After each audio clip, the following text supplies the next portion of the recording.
Leadership means setting the direction and then walking ahead. And sometimes it's fucking scary.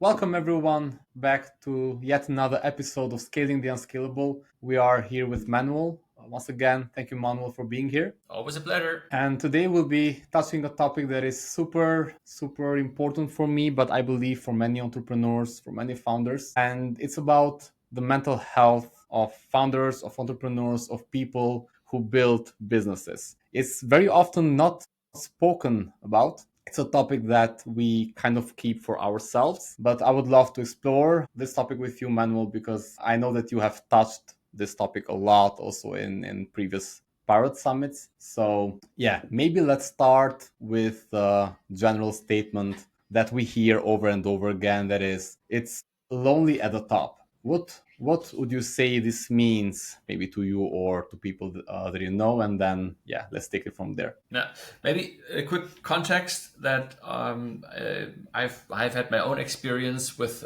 going through hardship, hard times, especially COVID pandemic, etc. Glad to share things there. We touched upon this during Pirate Summits. It was a theme. We always had sessions about it. And I also work as a sparring partner for founders. There's quite a bit of, let's say, experience, personal, but also having deep conversations with others. And it's a super relevant topic. It's a real pity that we don't talk about it enough, I think. And I agree. It's absolutely true that it's lonely at the top. There are a few things as a founder that it's very hard to talk with others about. Of course, you have the family, and then, why don't you just talk with your partner, your wife, your parents, whatever? You can. It's still often they listen, but they cannot really relate to what you're actually going through.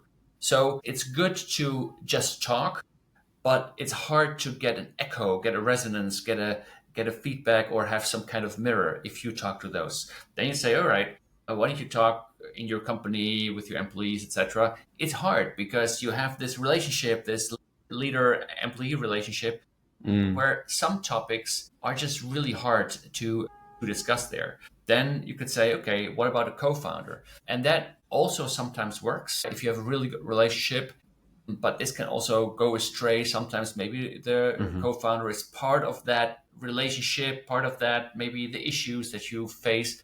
So it's really hard to find someone to actually talk to. One of the things that works really well, we can go into more depth there, is peer groups. So really talking to others that you are not related to in terms of business relationships, that are just others on the same journey that can totally relate to Understand the issues that you're going through. Absolutely. There's right away, just like with a snap, you have the same like-mindedness. They have empathy for the situation, because most likely they're going through something that is not the same, but that kind of rhymes with it. So they can really feel what that actually means. And the other thing, obviously, is find someone that you can regularly talk to, a sparring partner, a coach, a mentor, or whatever.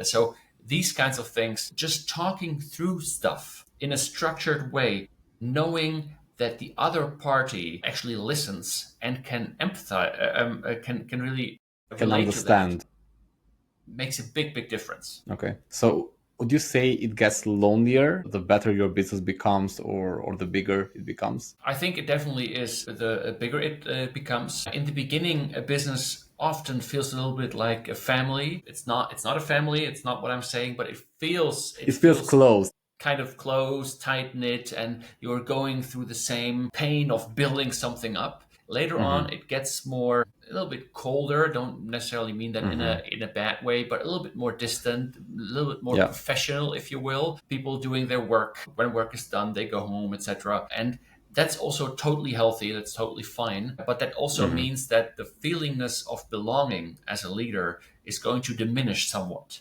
That has the effect that it feels lonelier.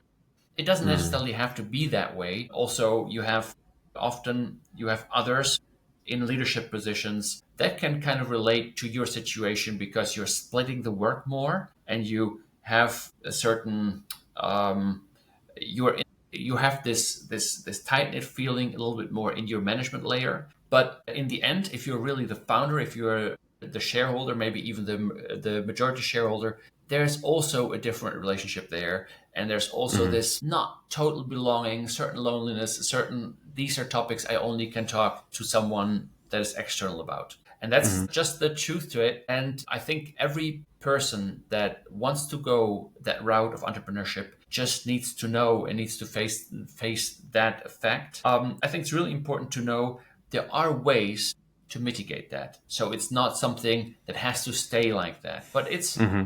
it's something that comes with a.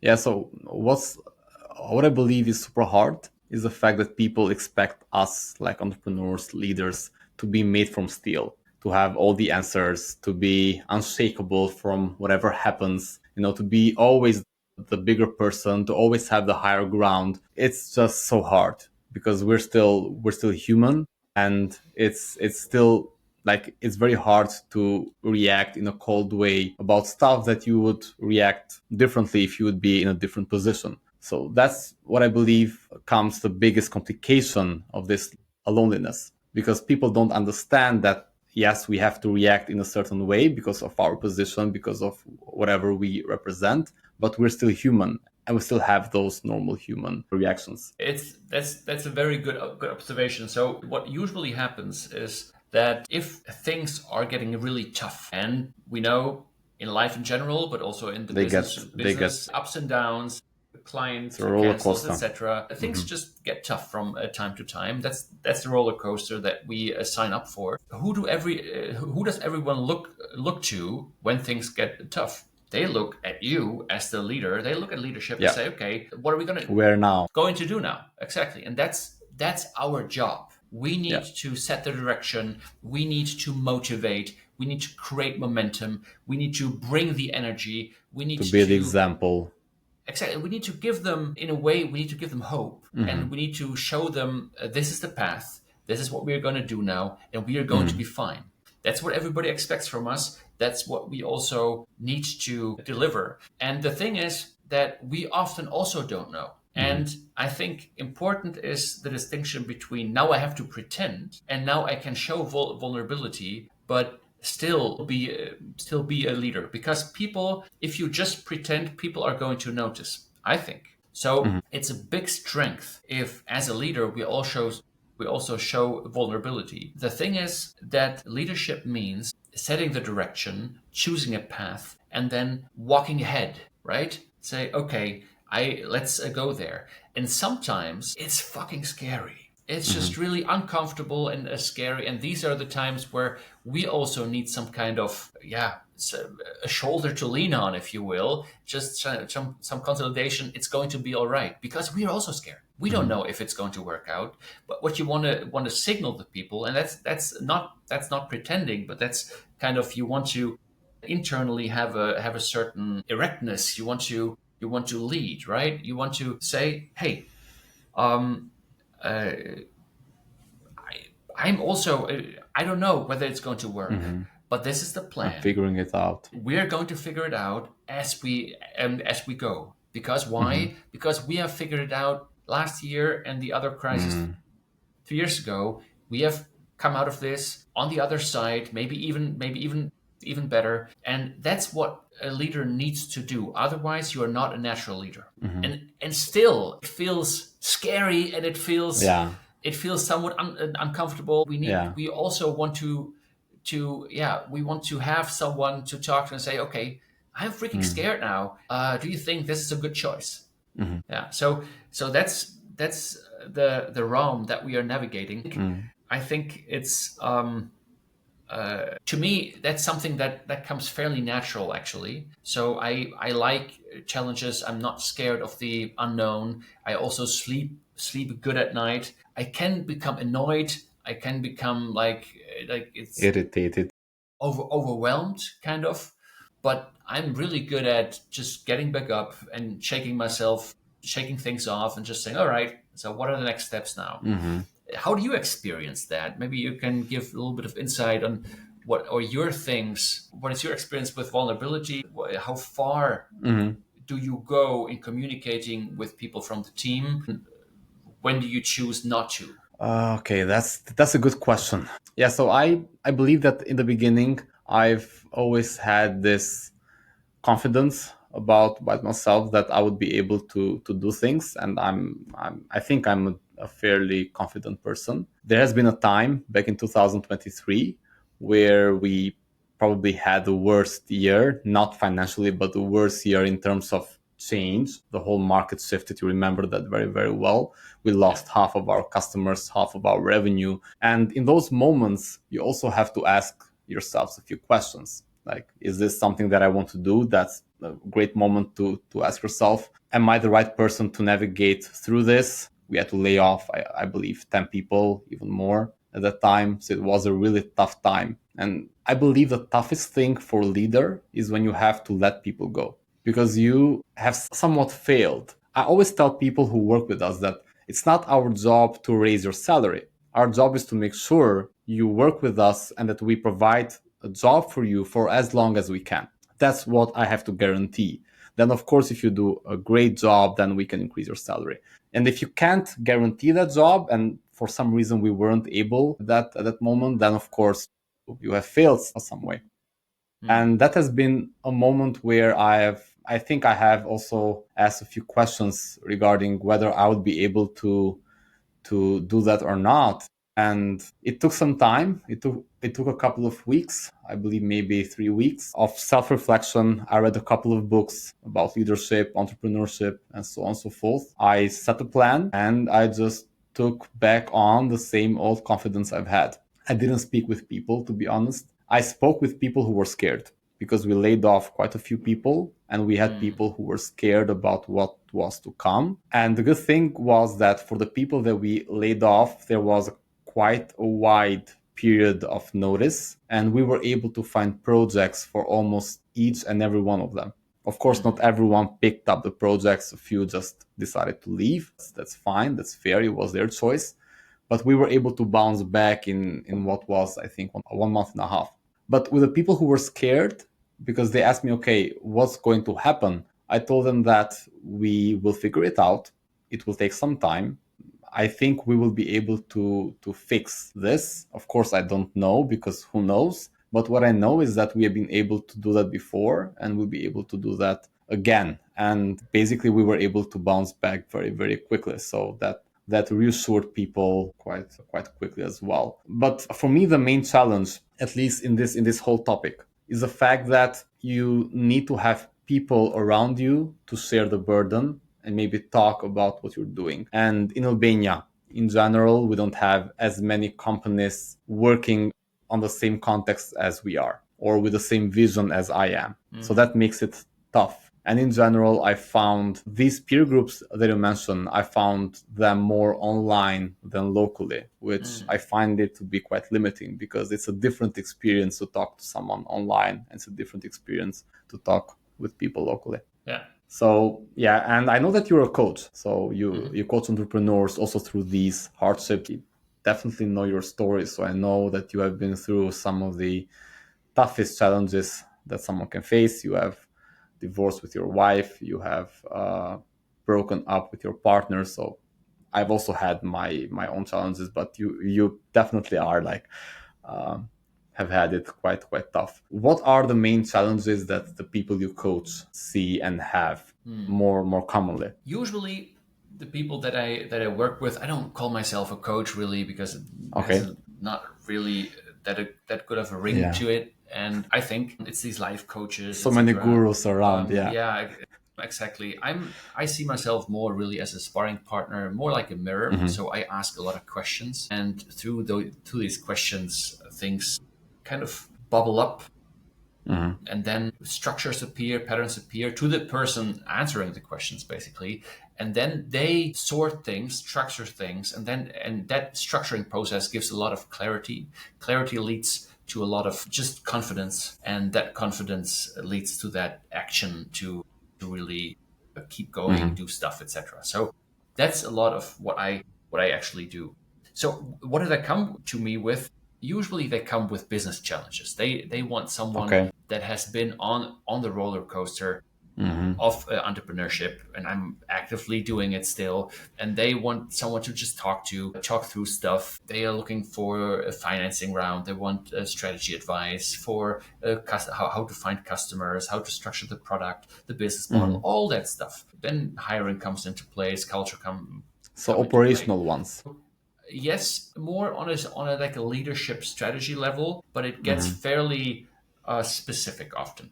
But these are usually companies with 30, 50, 80 people. So Okay. the leaders are usually not that involved operationally anymore. So it's Hmm. really setting direction, talking things through, thinking about, is this smart? Delegating. Things Hmm. like, how do I structure this department? I could do it Hmm. like this, like that. I have this difficult employee. I have burnout in my, or it seems to have, people are all overworked, stressed out in the company. What can I do? A lot of these things. I need more. I need people to work harder. I don't know how to get them to work harder. It's easier with a How company to of get five people to people. work? Exactly, yeah. So, how do I motivate people that I don't Yeah. have to micromanage? I don't have to control. Yeah. So these kinds of questions, I don't have all the answers, right? Hmm. I have no Who does? idea, but I have a lot of experience, and I can ask questions, and together we can figure things out. So, interestingly, once those business topics, they just run, and people Hmm. come with those. Very often, we come to a place where people talk about overwhelm, where people Okay. talk about, honestly, I have this business, I'm running it for 6 years, and I'm tired. I Yeah. just don't know. And we have all been there. I know you have been there. I've been there for Yeah. sure, right? At this moment where you just say, I'm just tired. But Yeah. if you don't go on, because as an owner, shareholder, Yeah. leader, if you don't go on, who will? Hmm. So they know that they're going to lose a lot should they drop out. So it's basically they have three choices then. Am I just going to go on? Am I going to do Hmm. something about it in terms of restructure something, put other people in place, or am I just going to quit it? So these are the choices. Usually they don't quit, right? Because there's just too much to lose. But if you start to talk about these kind of topics, you get into areas where Hmm. you where it gets from business, it starts to become personal in a sense of, okay, I need to deal with anxiety, I need to deal with anger, I need to deal with certain Hmm. fears that I have. And what I don't do therapy. That's not where Okay. I go. I'm not qualified You're not whatsoever a for therapist. that. I don't want to go there because it would touch me too much. Like personally, I would be too Hmm. involved, and I don't. I wouldn't want that. But I'm fairly good. That's at least the feedback at asking good questions. Hmm. And as I have also experienced my fair share of hardship, I can really relate to what the people are actually talking about. Hmm. So what the people are actually going through. I'm an entrepreneur myself. I've worked with people and talked them. But being the partner through a divorce, I've been there myself. Hmm. I know what it feels like. I've talked to people through like a co-founder breakup. I know what that feels like. All these things I can deeply, deeply relate. They're always individual. Hmm. There's always their own kind of perspective and their own flavor to it. Hmm. There are certainly patterns, certainly certain things that rhyme that I think I can, yeah. You can see through. Yeah, it's not. I wouldn't. So it's they have to do the work. So Hmm. personal Sure. things you cannot outsource, right? Hmm. Your emotional state you just cannot outsource. They have to go Hmm. through it. But there are quite a few methods to calm yourself when when you really get very anxious about something, really overwhelmed. There are methods to just calm yourself. Very easy methods. They work. They always work, and you can do them. Also, Hmm. every person has their own happy place. It's something what I would call it, where you go when things are really overwhelming, when anxiety hits or so. But Hmm. these are the things that usually do a really good, and that's a lot of the work that I do. And one thing, you would be surprised how many people that from the outside that look really successful, Really tough. that Yeah. that seemingly have a happy family life, a wife, kids, a dog, a house, whatever, um, that have made some business success, have accumulated some wealth, maybe had an exit, or at least are paid really decently well in their own company. You would be surprised how many of these people actually are really deeply unhappy, or Mm-hmm. just not fulfilled, or not joyful. Mm. And I think I work with mainly with the men. I also work Okay. with a female entrepreneur right now, mainly men. And it might be that this is very much something that also men have. Yeah. But I would never have thought that from some of these people that came to me, that first that they would even come to me, and second the issues that they come to me with. It's very astonishing, Mm-hmm. but that's the reality. So Mm-hmm. book is not. Don't judge it by its cover. Let's It's cover. always multifaceted and has many layers. Yeah. So what happens in my perspective is that we all start the business to do a thing, Hmm. and it depends and it varies from each and every one of us, and that thing usually transforms over time. Hmm. So whatever we wanted to build or start or do or whatever, it transforms into us getting an operational role. And what happens very, very often is that we get a job for ourselves. So the Hmm. business that we want to build, it's not really something that we're building. It's more like a job where we work there. And as you also said, we tend to lose clarity there. We tend to lose sight of our initial vision of why we set to do what we were doing in the first place. And that, of course, will lead to unhappiness. That, of course, will lead to us questioning whether we want to do what we want to do, or whether like we're tired and we are overwhelmed. So that's at least how I see it. And an external perspective usually helps a lot. Someone who sees from the outside. So if you look at that, people that are seemingly successful that are lack joy or happiness, Mm-hmm. how I look at it, it's usually that they are sitting in a golden cage that is Okay. actually that has an open door, but they don't realize that the door is open. It's and that cage is made is made by their own making. I love that. So they've created this system of like people, company, this whole Yeah. thing, where they kind of lock themselves in. Mm-hmm. And interestingly, entrepreneurs are actually those people that have the most autonomy, if you will, that can just they're They can change usually things. right. They have the most Yeah, control. they have agency. They're Yeah. in control. They can just say, okay, tomorrow we are going to do this or this. Of course, if you have investors, Mm-hmm. etc., fine. But often they Mm-hmm. have a majority shareholder.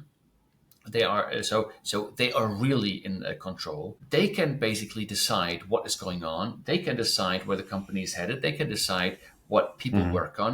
They can even decide what they themselves work on. And yet, with all that agency, all that impact that they could possibly have, Mm-hmm. they are still stuck in a place where they say, "I'm unhappy." Mm-hmm. It's totally self-made. And the most important thing is that the people start to actually realize that. Sometimes it's just a snap. Mm-hmm.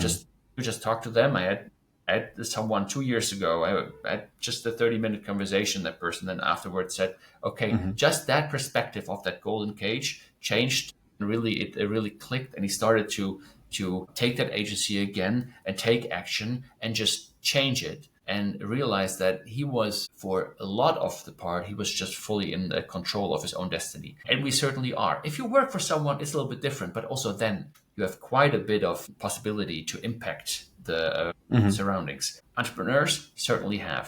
And there usually is no excuse. Mm-hmm. So, of course, it might be that you have promised for certain customers, I'm going to do this, this, this. So then you have to deliver, because you cannot just choose, oh, today yes, today no, right? That's totally clear. But most of these things have a timeline and a deadline. You can say, all right, I'm going to change this now, and in half a year, in 1 year, we have shifted from doing this to doing that. Life is harder than this example Sure. seems, It's not that obviously, easy. because you need to really shift this away. Mm-hmm. But you can always, if you're unhappy with certain customers, you can always fire them. Of course, you take a certain period of time.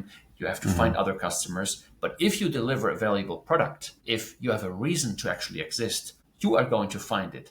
Yes, you won't have additional revenue maybe because you are losing on this other side, but you're doing that because you want to feel happy again. You want to feel you're in a good place Hmm.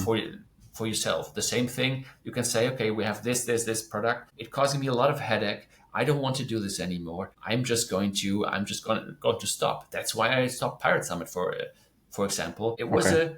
a well running product. Hmm. It was Well loved recognized. by many. Yes, it had a certain Yeah. brand, but I just didn't have the energy anymore, and Hmm. it didn't make me happy in the end. And then I decided that's it, and Hmm. I basically didn't sell it, didn't do anything with it. I just sunsetted it. So I just said, okay, thank you. That's the last time. That's it. Now it's done. I'm very happy that I did still today, but that's a hard choice. That was It certainly not is. a choice for keeping the product and keeping the revenue, whatever. It didn't make a lot of money, so it was not profitable really. So from that perspective, it That made wasn't it really easier. something. Yeah, it's definitely easier to leave something behind that doesn't really make a lot of profit. Yeah. But it certainly was a choice that was for my personal well-being. It was a tough decision, but it was the right choice, and I'm really happy that I did that. And we as entrepreneurs, we can take those choices, and we should for our own well-being, I think. Yeah, we delve into entrepreneurship for freedom, and then we get stuck into a cage of our own making, Yeah. as you just said. It's a pity, and maybe the toughest part is delegation, to Mm. fire ourselves from the business. That's what we have to do. That's what we have to do. It really comes with the business needs to be ready for it. In a Hmm. sense, you need to have the margins to be able Hmm. to actually do it if you Sure. are bootstrapped. Otherwise, if you go with investors, you can take that money and Yeah. invest it well, and you need the people. So you Hmm. really need to have the capital to actually, because if you delegate, you need someone to pay that. Otherwise, of course, we Hmm. also should pay ourselves. But often we don't, or we are Or we're much paid much less. faster, and Yeah. actually founders should pay themselves first, certainly in the beginning. But Yeah. that's a different I agree.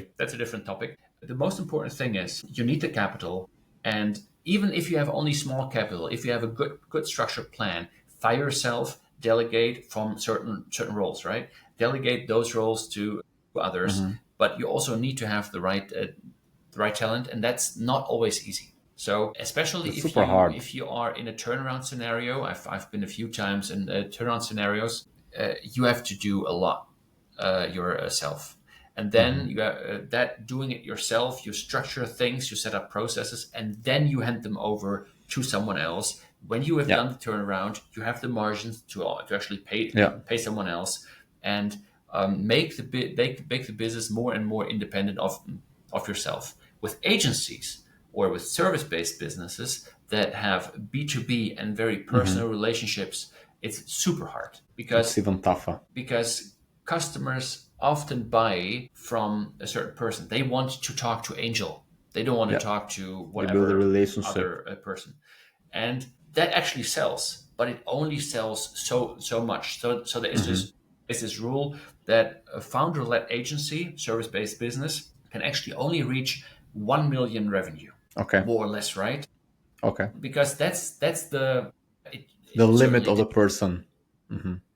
It totally depends on the Sure. order value, the what each customer pays, Sure. how many customers you have, etc. But that's like just like a rule of thumb. Hmm. That's what a founder can, with personal relationships, can continuously attract. So it's not that hard to build an agency with 1 million revenue. It's hard to go from 1 to 3 million. Why? Because then all of a sudden you need a system. You need Hmm. something else than just your charisma, Yeah. your relationships. You Yeah. need, but that can also be a big following on the social media. That can be a lot of other things, Whatever it right? is. Yeah. Good SEO, good performance marketing, Sure. Good sales. It right? depends. A sales team, especially there, from 1 million on, you need to build systems. Really need Yeah. to fire yourselves from a sales, and then Hmm. all of a sudden you can become the the shaper of the company's destiny, if you will, more setting the strategic direction, Mhm. being the general face, but not the customer facing face of Mhm. the company, etc. Or just isn't disappearing entirely and just having the company run by itself, which is then probably the ultimate goal of a lot of entrepreneurs. I actually like the journey of entrepreneurship, to be honest. I don't like all the parts, but I like in certain ways the Which parts don't craft. you like? Which parts don't you like? I mean, we talked about it last time, I guess. So I like to tinker around. I like to think about ideas. I like to The work on creative part. the initial setups. I like to think strategy, business model. Think about the product, etc. Mhm. Talk to initial customers. I really like that part where you go Mhm. from zero to one. You just have an idea, and then all of a sudden you have built something, and you Mhm. put it out into the world. Somebody likes it. This gives me a really good feeling. I don't like Mhm. running the system. I'm not the best operator.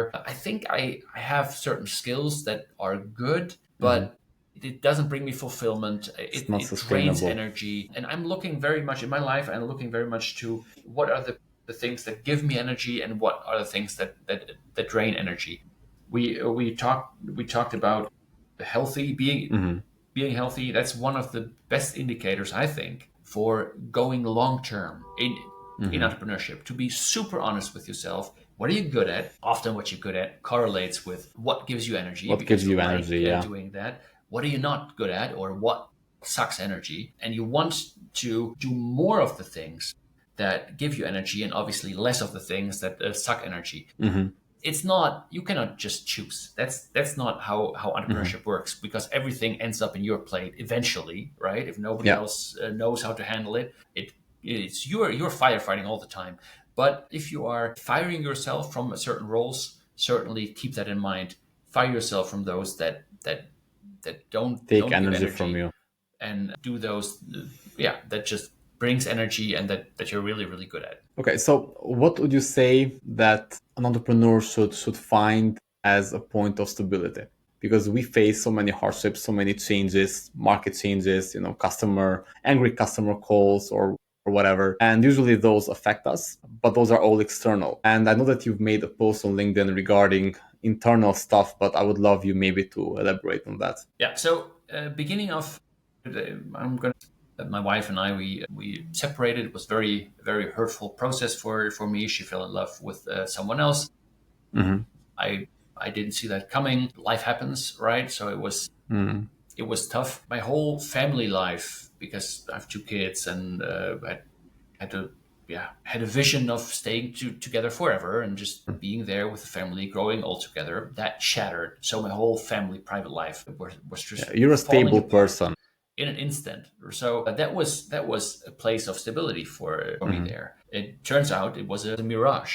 As COVID, then also business starting to go sideways. The Pirate X event business all of a sudden didn't have a Mm-hmm. reason to exist anymore, or didn't have work anymore, because events were not allowed anymore. They were all shut down. So they were all shut down. So you go from 100% revenue to Mm-hmm. effectively zero. Zero. So the whole business part also shattered. And then we had, in the society, we had a pandemic. We couldn't see each other. So I couldn't see my friends. I couldn't see my family, so my parents and my siblings. I was Yeah. just basically locked in. That third anchor, if you will, also was really. It wasn't breaking apart because they were still there, but I Mm-hmm. couldn't really see them. I couldn't just be with my larger family, with my siblings, my Mm-hmm. parents, and just cry it out what was going on in my life. So I was basically by myself. Everything was falling apart. Really, the whole world was basically falling apart, and there was only one place to go, and that was inward. There was No no other outward. option. So I went for these ultra long hikes, just really 20, 30 kilometers a day, and I just Wow. walked it off. I just walked it off, and I just in nature. I walked towards myself, if you will. So I took a walk home. I asked life's most thrilling questions, and I wanted to figure out who I was and what I wanted to do in life, and what my place in the world should be, what my purpose is, and all of these crazy questions that are really hard to answer, that nobody else can answer for you. That we all ask ourselves at least once. Yeah, and I mean, these are questions that I at least I ask them regularly, because I think it's important to ask the question and to then look at, okay, what does it mean for me now, and be 100% honest, like really think, feel into it. Makes no sense to bullshit yourself. And exactly, I mean, who am I bullshitting, right? Yeah. And then, and this was incredibly tough, incredibly tough. It took me a few years, maybe 1 or 2 years, to really work through this with a lot of inner work. I did meditation, yoga. I have a favorite place Mhm. at the lake where I just sit, or sat back then, but also Sure. now. And I just watch the, because that calms me down. So my happy place is actually silence. Silence is where I go to when everything becomes too overwhelming. Others I work with describe it as when I ride the bike and the wind just is in my face. Others have everybody has their own happy place. Doesn't matter. Often it's in nature, and Mhm. that's the easiest. If I go into nature, I have a lot of plants here. This is just wonderful, right? If I'm with plants, with something living, if I go out in nature, I immediately calm down. So Okay.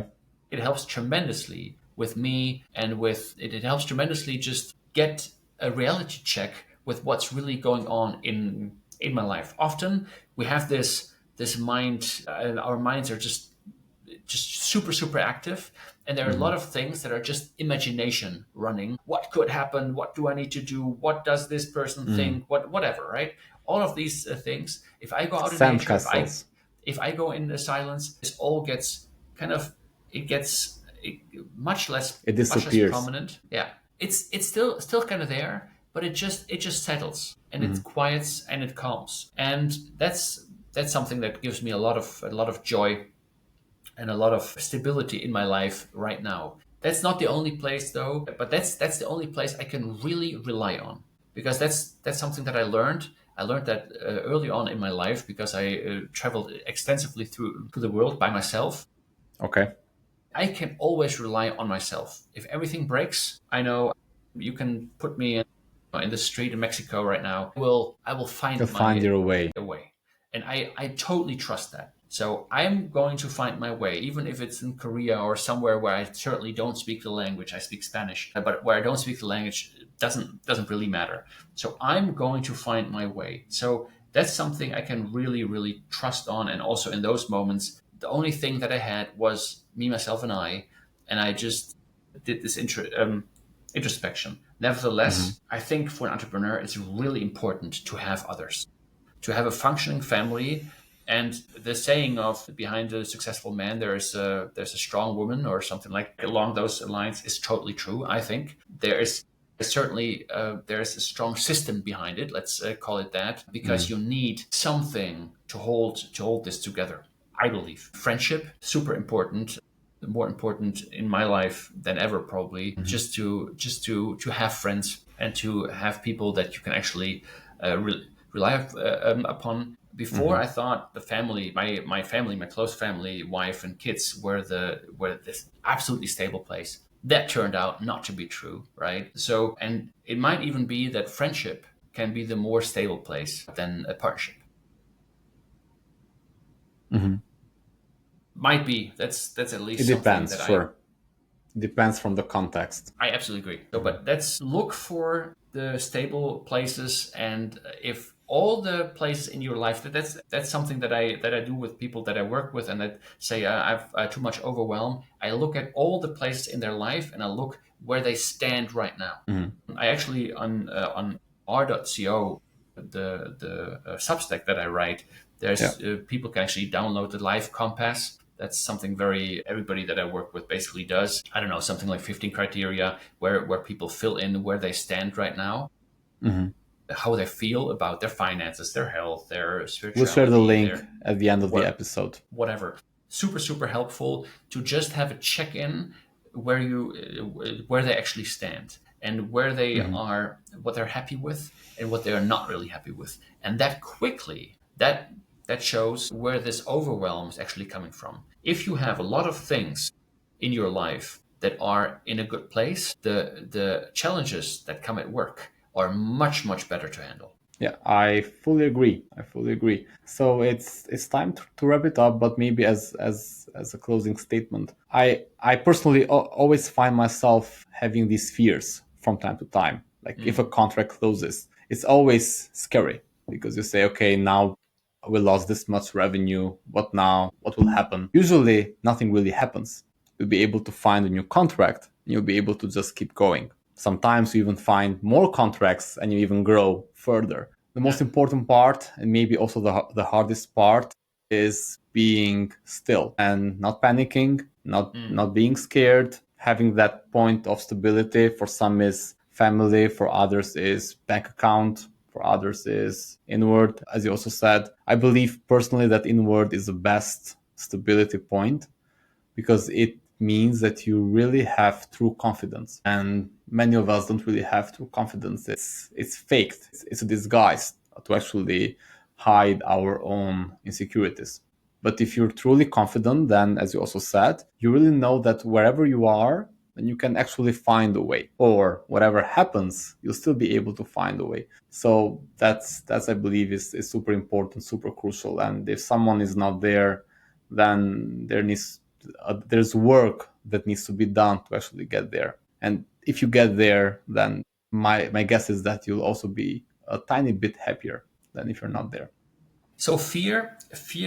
Let me quickly just touch upon Sure. that because I think that's important. It might also be something for a longer conversation. Fear is something that hasn't happened yet. Fear is something that might happen. So Hmm. it's the mind playing tricks again. The mind does two things. One is the memory, just cherishing the past or being in grief or joy from the Hmm. past. Also, not really what happened, but the mind turns it into something bigger on the joy side or bigger on the how crazy was Hmm. that or how scary or something.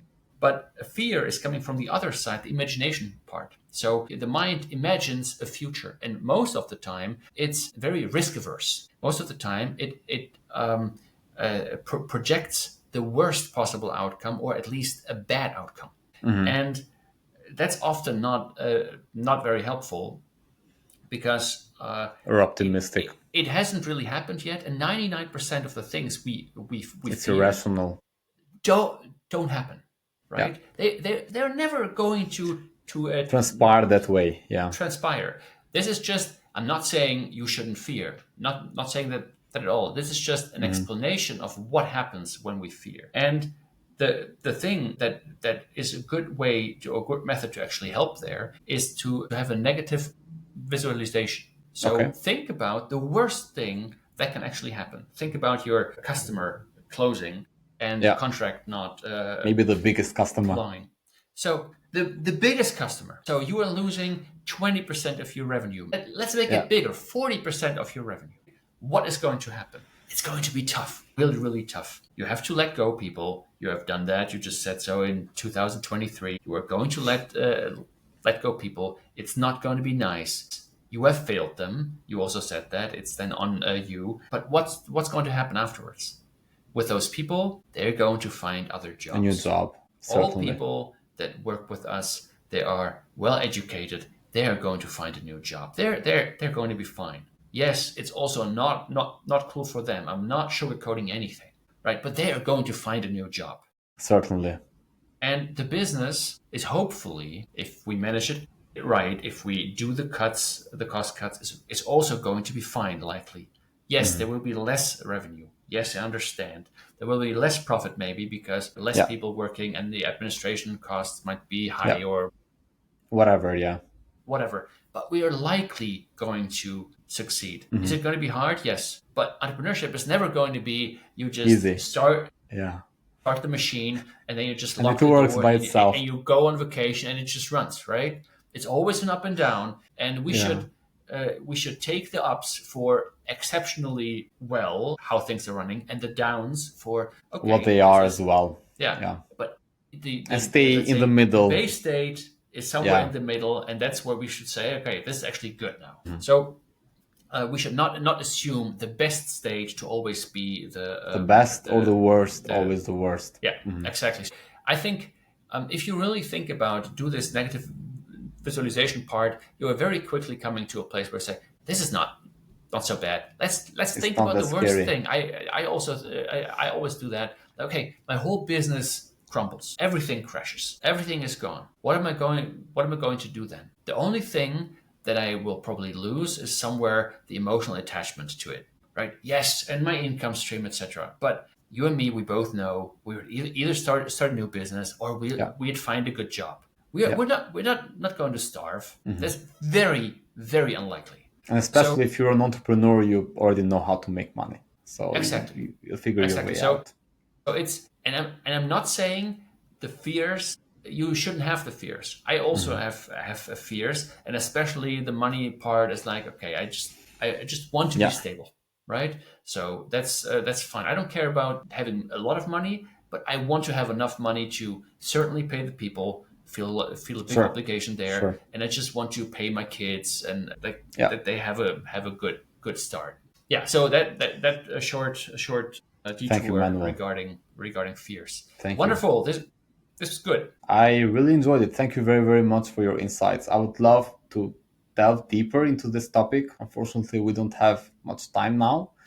We do it I'll some other day. Yeah, we'll paste the links of your coaching or sparring The life partner. compass. Yes. Yes, we'll share the link of that. We'll share the link where people can see and read more about what you do with entrepreneurs. That's, I believe, super helpful. And as we also said before, most likely we'll open that Telegram group under the name of Scaling the Unscalable. Perhaps it could grow into becoming a community of people who could share those struggles and who can find other people to actually listen those struggles and understand, and being sparring partners for each other. Let's see how Let's that goes. also let's also put it into the Will notes. I'm do. also going to be there, and if anyone has questions, just ask, and I will gladly answer. All right, thanks a bunch, and let's catch up again next week. Wonderful. Take care.